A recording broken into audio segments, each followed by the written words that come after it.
Perfeito, vamos começando. Hoje a nossa live é sobre a psique, é um tema da série de educação psicológica. Sim. Adriana, você poderia falar para a gente como o termo psique surgiu pela primeira vez? O que ele significa? O termo psique, o que significa? O termo psique surgiu lá atrás, com os pensadores gregos, os fundadores do nosso pensamento ocidental. Psique significa alma, e alma no sentido mesmo de sopro vital. A gente morre, as pessoas morrem e soltam aquele conhecido último respiro. Então, se achava que naquele último respiro a psique fosse embora, deixando o corpo. Então, a psique sempre foi vista como algo que não é o corpo. Não é o corpo, é algo diferente do corpo. O que é complicado hoje em dia, porque nós estamos atrelados à visão da alma, de nós mesmos como corpos, né? Nós somos corpos, e como corpos, nós identificamos toda a nossa realidade nessa dimensão que é bastante restrita. Daí a necessidade, daí chegamos depois disso às outras interpretações da psique, né, que começam quando literalmente outras vozes surgiram. Foi assim, outras vozes surgiram. É bem interessante como na verdade, a psicanálise, porque é a psicanálise que faz psicologia profunda, as outras psicologias não trabalham a psique, trabalham o ego e os conteúdos do ego, as emoções, na medida em que elas são conhecidas, e se não forem, tem que entrar numa caixinha conhecida. Então, a psicanálise é que trabalha com o infinito, eu diria, porque uma voz na minha cabeça me disse que seria o infinito. Essa voz é a Silvia Montefoschi. É o infinito, assim, não tem fim, não tem limites. A nossa visão limitada ao corpo nos atrela a um lugar muito, muito pequeno da gente. E nós somos muito mais, e o trabalho com a psique mostra isso. Então, esse termo ele foi resgatado. E ele vem com uma conotação semelhante. O termo foi resgatado, ele vem com uma conotação de conhecimento de um mundo interior, que não é já mais o sopro vital, é o mundo interior, que é associado à ideia de alma, né? E o que é essa alma, né? Do que ela é feita. E coincide com não coincide, mas a psicologia profunda, ela traz um questionamento que depois será desenvolvido por exemplo, por James Hillman, sobre esse monolitismo da psique. A psique vista, que foi entendida até então como algo monolítico, a gente tem um pensamento, a gente tem uma verdade, a gente tem uma crença, a gente tem um Deus.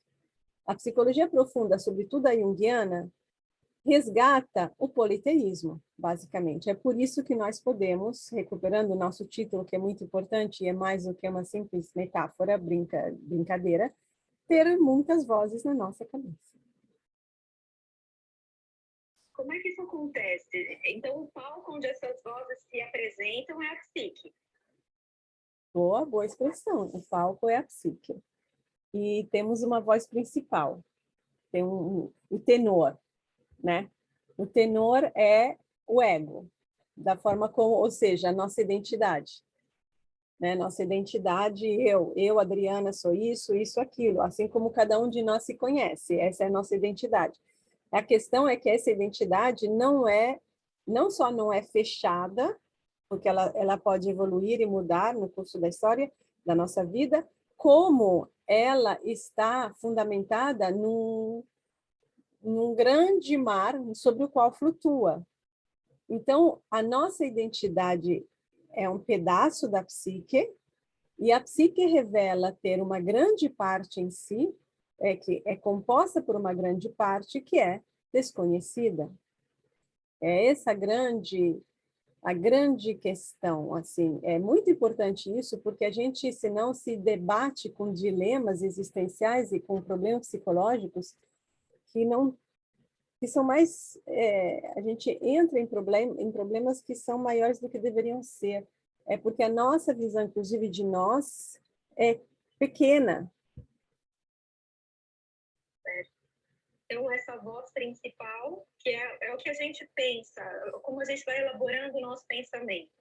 Sim. Como quando falamos sozinhos. Também, que muitas vezes se falar sozinho pode muito bem ser uma repetição, está num circuito. Então, como aqueles circuitos de carrinho das crianças? Você está naquele circuito e você vai repetindo pensamentos. São o que a Montefoschi chamava de pensados. A gente fica nesse diálogo interno, que não necessariamente é um diálogo criativo e criador de novos pensamentos. Então, nem sempre a gente está pensando. Hein? Nem sempre nós estamos pensando. Nem sempre estamos pensando. Às vezes a gente está só ruminando. Rumina e rumina, porque o pensamento novo, se o sistema de pensamento da pessoa, a identidade dela estiver atrelada a valores e crenças e modos de ser muito rígidos, ela não vai permitir que coisas novas entrem. Intuições, pensamentos assim que chegam do nada. Os pensamentos, eles também são bastante... O pensamento é uma função livre. Você pode, de repente, pensar coisas que você não tinha pensado antes. Mas precisa que possa ser permitido internamente. Então, o fato da psique ser dividida entre consciente e inconsciente, dividida assim, teoricamente, explica que outras vozes podem surgir desse mundo inconsciente e o ego não reconhece. E o ego não reconhece, o ego não quer reconhecer porque é comprometedor, né? Então, o ego pode sonhar com a voz, o ego pode ter um sintoma que é a voz manifestada no corpo como sintoma, o ego pode ter, a voz pode se apresentar num problema de relacionamento, enfim, as vozes, exatamente. Nós temos uma, entre aspas, divisão, que é uma separação de fato entre consciência e inconsciente, sendo a consciência como dizia, isso falou Nietzsche, na verdade, não Jung, mas Jung concordaria, é a última flor de um longo processo evolutivo. Então, uma flor frágil, é uma coisa muito linda, mas frágil. Essa é a consciência. E ela pode ser esmagada e pode ser engolida de volta por essa coisa que é o inconsciente, que é muito maior. Então, existe uma separação, por isso que é importante a gente fazer educação psicológica, compreender como a gente funciona, porque há coisas que não são pessoais, não é contra você, há coisas que é assim mesmo que acontece. Então, a consciência se protege e cria mecanismos de defesa, que Freud enumerou, e continuam muito válidos. Porque outros conteúdos, que são pontos de vista sobre a vida, sobre os relacionamentos, sobre o que está acontecendo, sobre a forma como eu até me vejo e me interpreto, né?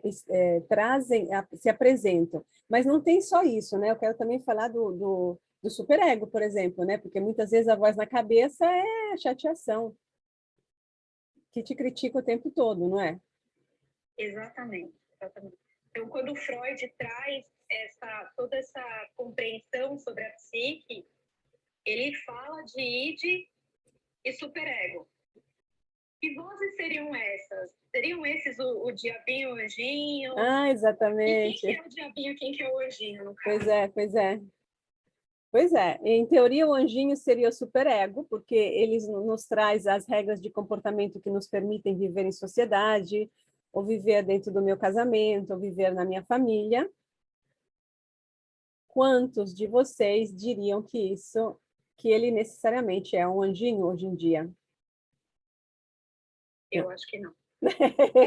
Eu não sei, pois é. Que o conceito de anjo já é completamente complicado. E aí o diabinho seria, na visão freudiana, o diabinho é quem nos leva a romper as regras, mas não por um sentido, só pela vontade de ter da necessidade de realizar um prazer imediatista nosso. E por esse motivo, realmente, é melhor você se comportar bem em casa.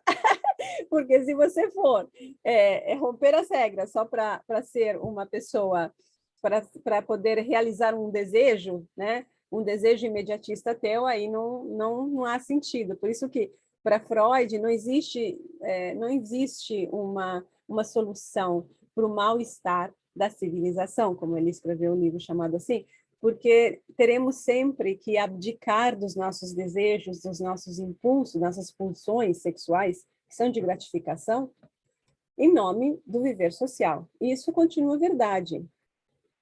Continua assim mesmo, apesar de ser muito triste, olhando por essa perspectiva, não é? Sem dúvida. Então, a voz do diabinho, nesse ponto de vista, ela é a voz da evolução, é a voz que pode trazer algo novo Isso é o que aconteceu com Jung, isso só Jung. Seria uma necessidade de mudança. Exato, mas isso só Jung que percebeu. Jung não ficou nessa dicotomia insolúvel, nessa briga de faca entre a vontade de assim de extravasar o nosso desejo, também de não fazer nada, né? De dar gratificação, do prazer pelo prazer, que seria o princípio de prazer, e por outro lado as restrições impostas, porque senão a gente não estaríamos aqui, supostamente, né? Supostamente. Então, Jung vê que nessa voz, nesse id, que seria o diabinho, tem Lúcifer também, que é o portador de luz. Que salto! Que salto! Exatamente. Tem, porque aí, mas aí isso é Montefosco, que já estressa aí muito bem. Quem fala mais de Lúcifer, na verdade, é Montefosco. Eu já pulei para Montefosco, mas Jung abriu caminho para isso. Porque Jung mostrou que Deus, que é o bem supremo, representante na Terra, representado na Terra pelo superego, Freud teria falado isso se Freud fosse religioso, mas ele era ateu. Então, esse Deus, ele precisa do ser humano para evoluir.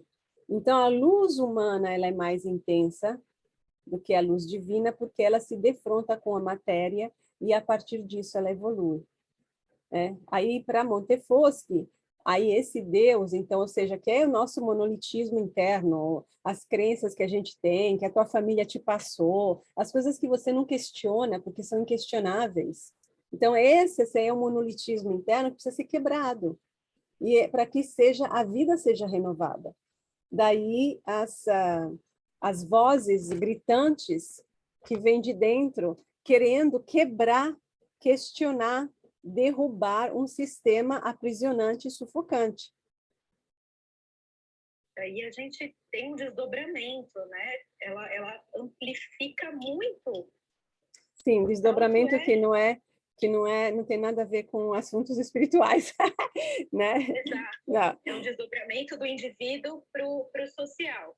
Não, temos aqui um indivíduo que se transforma num agente criativo no social, mas para fazer isso ele tem que saber discernir entre as vozes, tá? Porque não é que a gente vai ouvir todas as vozes, a gente vai ouvir, aliás, desculpem, todas as vozes, todas a gente vai ouvir, mas a gente tem a responsabilidade de costurar junto esse coral, senão é um caos. Exato, porque é tão simples falar assim, você tem que ouvir a voz do seu coração. Ah, quem que sim. diz que é a voz do meu coração essa voz? Exatamente. Exato. Exato, não tem birra, não.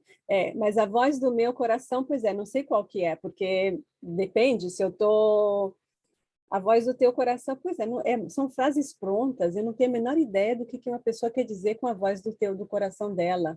Eu teria que entender a psique dela para entender a voz do coração dela e depois entender se essa voz está caminhando na direção de uma mudança ou de uma mudança evolutiva, não de uma mudança de rua, de horário, de trabalho, ou se está, na verdade, reafirmando antigos valores em nome de convenções e comodismos. Exatamente. Quem é que escreveu aqui alguma coisa? Peraí, a Victória.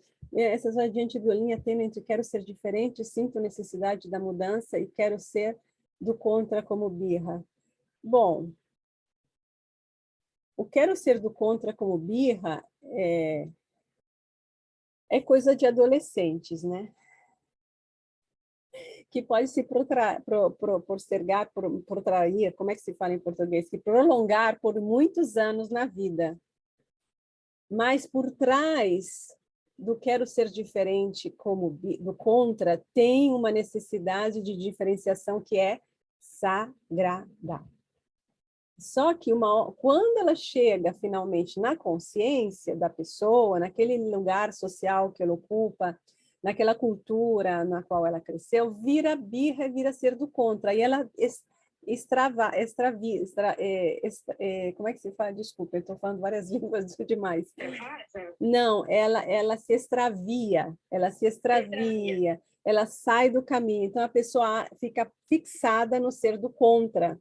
E ela se esquece do movente que a levou a ser contra. Porque com isso aqui, uma típica atitude é adolescencial, que é quando o indivíduo, momento da vida em que o indivíduo começa a sentir uma necessidade urgente, importantíssima, de se diferenciar dos pais. Então, ele tem que ser contra para poder encontrar quem ele é. Então, falta o quem sou eu, mas se ele fica fixado no contra, ele perdeu a segunda etapa do processo.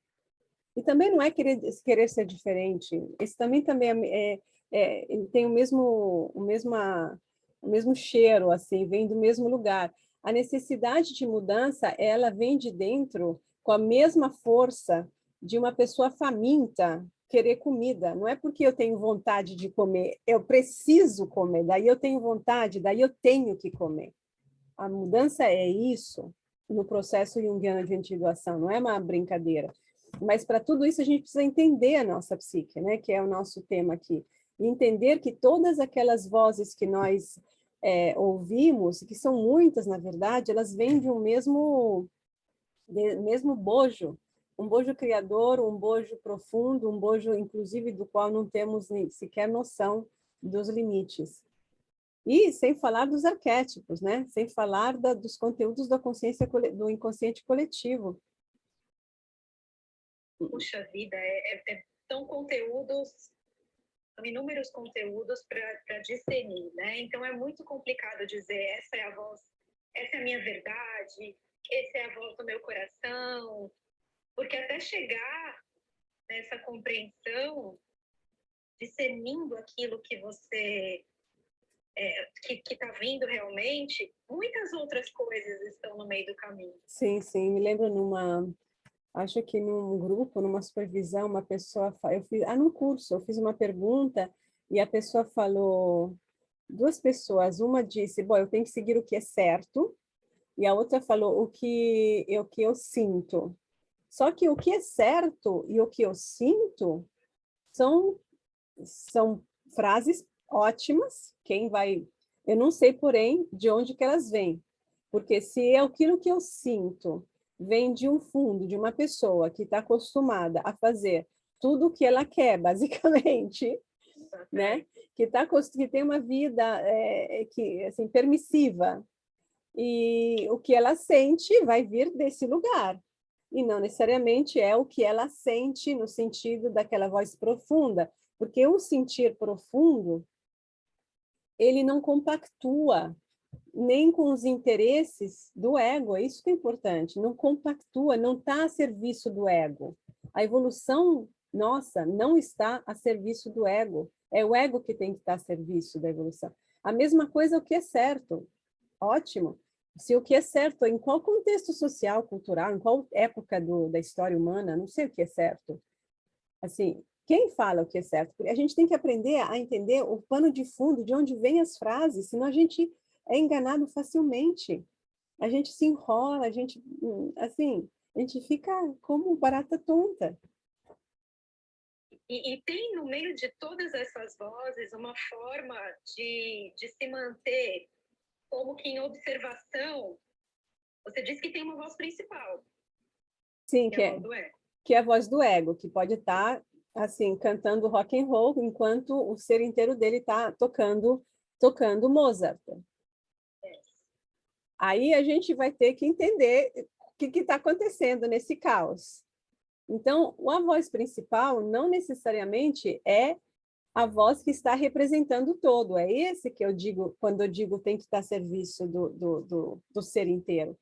Porque se eu tô cantando um rock and roll, porque os meus amigos estão cantando rock and roll, a minha família, assim, porque meu ambiente cultural e tudo, eu não estou por em sintonia com o meu ser. Agora, como que eu vou saber qual é o meu ser? Faça uma boa terapia. Como que você vai saber? Isso aqui é um trabalho que vai além da visão imediata e imediatista que você tem de você. Tem que ir além para entender qual é. Aí você entende a tua natureza, etc. E aí, no diálogo analítico, você consegue, você começa a dialogar com você mesmo e desenvolver uma reflexão sobre todas Sim, essas... exato. Porque no diálogo analítico tem uma terceira pessoa. Então, o que que eu faço no diálogo analítico? Eu faço a intermediação entre a percepção e a conclusão que a pessoa tira. Aí eu me coloco praticamente no meio aqui e crio um novo caminho que faz uma triagem do que é realmente que você sente e por quê. Porque nós nos enganamos muito, porque estamos acostumados e temos medo de pensar diferente, estamos acostumados a um padrão, a uma linha de pensamento e nos atemos de forma automática a ela, e não percebemos sequer isso. Para não falar quando pensar diferente, até daquilo que a gente gostaria de pensar, nos incomoda. É isso que as pessoas assim, não entendem. Freud, ele tinha tanta razão. Por isso que, para propósito, a gente aqui faz psicanálise pós-junguiana, a gente não exclui Freud, Jung, a psicanálise começa com Freud. Graças a Deus que ele existiu, só que não ficamos só com ele. Então, voltando, a questão é que o ego tem um projeto, tem um plano, ele tem o seu, e aí ele pega um coach, né? Ele faz um coaching para realizar o plano dele. Só que o plano dele está completamente divorciado daquilo que ele é, porque ele está querendo ser um cantor de rock. Mas o resto de si toca Mozart. Como que esse cantor de rock vai se suceder? Não tem chance alguma, porque ele está indo contra a própria natureza. Então, o ego nem sempre é inteligente, ele muitas vezes é estúpido, porque ele segue os padrões externos, e como ele não tem um diálogo interno verdadeiro, é por isso que se faz análise, para desenvolver um diálogo interno. Não é o analista que vai dizer o que você tem, é impossível. Quer dizer, tem gente que faz isso, mas não é esse o caso aqui. Você tem que entender quem você de fato é e aceitar para poder aí realizar o plano, porque o plano é um plano maior. Então, o que Freud tinha visto é que existe um projeto do ego, ou seja, sei lá, eu estou aqui conversando com você, eu tô lá com meu namorado, tendo uma linda noite no restaurante, tomando uma taça de vinho. Aí, de repente, eu falo o nome do meu amante, entendeu? Ou do meu ex-namorado. Então, esses atos falhos mostraram para Freud, atos falhos, sonhos, comportamentos, assim, que existe um outro projeto subterrâneo que atua ao mesmo tempo. É por isso que você se sabota. Pois é. Então, é muito conhecimento para chegar nessa voz verdadeira. A gente precisa poder discernir entre todas as outras, né? E esse não é um processo rápido. Não é um processo Ele exige rápido. muito trabalho, um trabalho muito bem feito. Sim, é um trabalho despreconceituoso, é importante dizer, né? Despreconceituoso, porque a gente não está do lado de nada e de nenhuma voz, mas o que é real, o que é verdadeiro, o que é importante, sempre fica.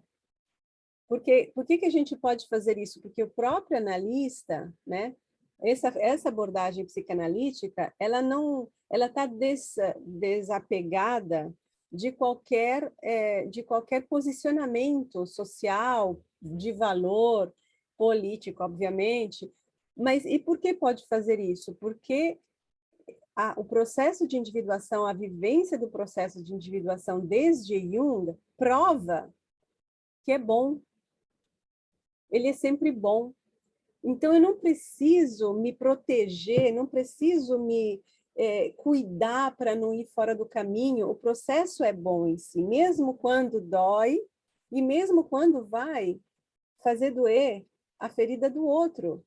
Porque quando acontece isso, é porque o outro não está no processo dele, de individuação, não num processo qualquer, processo de individuação. Então, o processo ele é sempre bom. Por isso que eu não preciso me apegar a nada, porque tudo vai evoluindo, inclusive os meus próprios valores. Então, o processo de individuação que Jung trouxe, essa compreensão sobre esse processo, é uma seta. É uma seta. Para que a gente possa encontrar essa... Exatamente, é uma seta.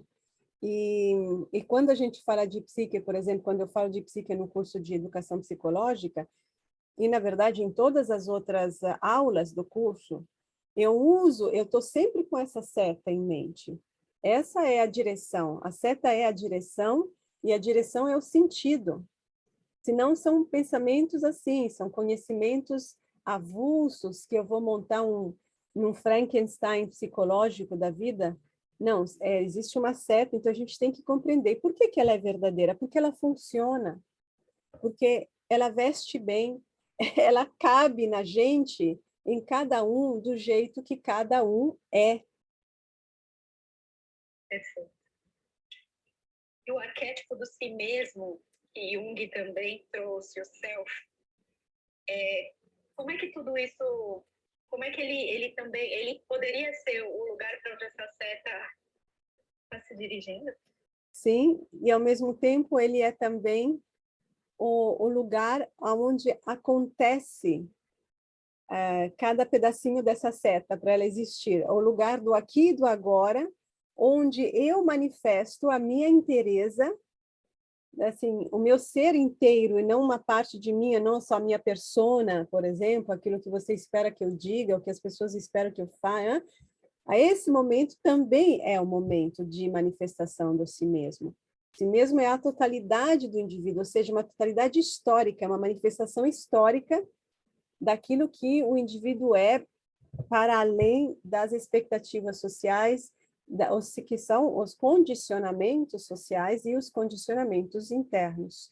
Então, ele é tanto uma seta para onde eu estou indo, como também esse momento aqui, quando eu sou, quando eu paro a mim mesma o tempo todo. Então, tem uma confusão muito grande com relação a esse eu verdadeiro, a esse si mesmo, porque muitas pessoas compreendem que esse é um lugar onde você tem que chegar, ou é algo que está pronto, sim. que é perfeito e luminoso. Claro, tem que ser luminoso, né? Porque nós somos cristãos. Então, Deus é sempre bom, Deus é pura luz, aí todas as outras espiritualidades, denominações, tudo é sempre luz, etc. Não, nós não estamos lá, não. E exatamente, existe uma confusão, e aí a gente vai falar disso na semana que vem, com relação à aula sobre o ego e personalidade.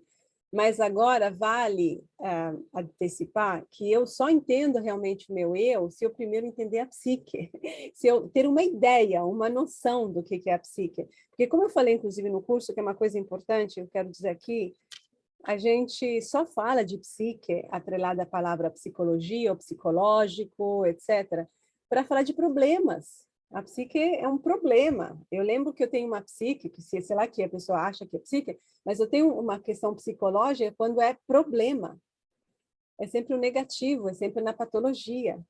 E a gente precisa, e o curso também serve para isso, desconstruir essa ideia e mostrar o positivo, não o positivo, mas a qualidade inteira da psique, que ela incorpora, inclui problemas, que são para nós problemas, não sei se é uma palavra nossa, né? Ou se são são conteúdos que nos incomodam e conteúdos que nos libertam.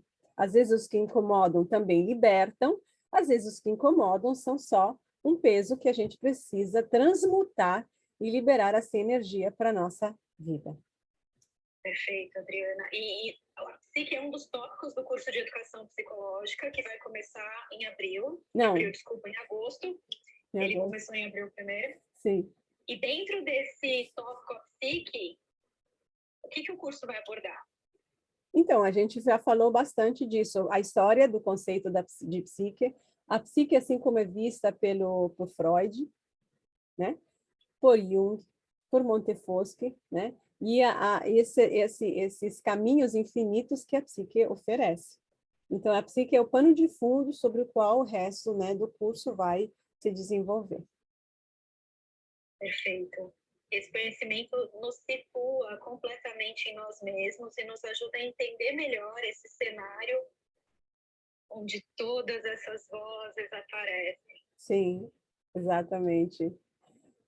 Vai ser bom Ótimo. semana que vem, porque quando a gente for falar do eu e do ego, é importante uma distinção aqui também, as vozes vão aparecer. Tá bom. Mas por enquanto a gente fica por aqui, que eu vou ter que atender daqui a pouco. Agradecemos a presença de todos que Obrigada a estão assistindo. você. Adriana, muito grata pela aula. Obrigada, Cláudia. Obrigada a A gente se vê vocês na semana todos. que vem. Até semana que vem. Um grande Até. abraço. Tchau, tchau.